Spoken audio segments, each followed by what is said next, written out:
So Kylie Jenner and Travis Scott, no more.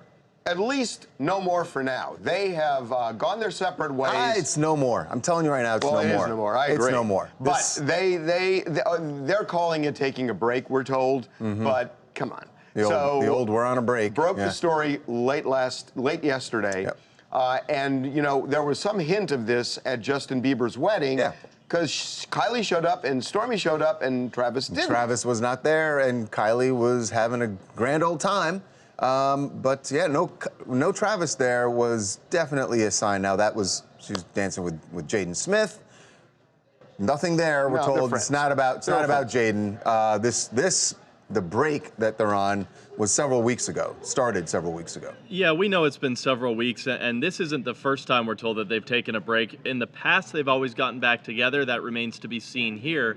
But they've tried to work things out, decided, hey, you know what, right now we're best single. Obviously, the concentration is still on Stormy, and the focus is still on her. But as far as a relationship, they're taking a break. Yeah, a break. And Stormy is... I'm sorry. I know. We've been talking about this all morning. We've been arguing about this in the news. There's some people who think that on a break means, hey, they can work it out, and then there are smart people who think that they are done. But Stormy raises an interesting issue. Does indeed. With the Kardashian women in general. I did not know this until this morning when we found out about this and put the story up. But the Kardashian women don't really fancy these written child custody, child support type agreements. They just don't, and none of them have them.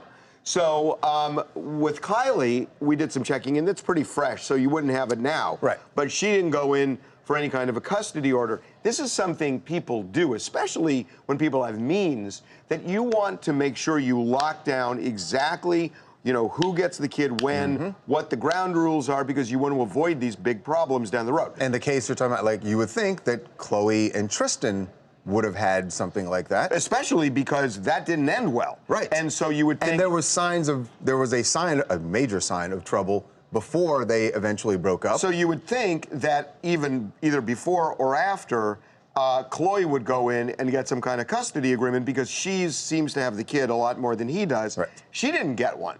So then we figure, well, Courtney certainly got one, right? Because Courtney has 3 kids with Scott. You know, that relationship ended, too, on a bad note because Scott was having his personal issues. Better now, but Scott was having some major personal issues. Yeah. And we find out they never got anything in writing. And the only one that ever did was Rob. And that made sense because they were in an all-out custody war with Dream.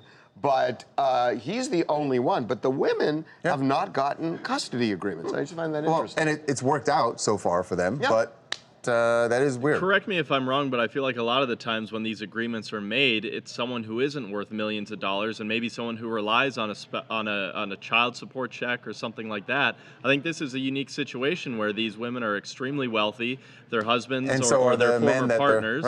Yeah, it's not so much NBA player, so he's on the road most of the year. Travis is touring all the time. So I don't know that they could hammer something like that. But you're right. You're right about money because money's not really an issue. So they're talking about child support. But I'm talking about child custody. Right. Who gets the kid? When do they get the kid? Who makes decisions for the kid?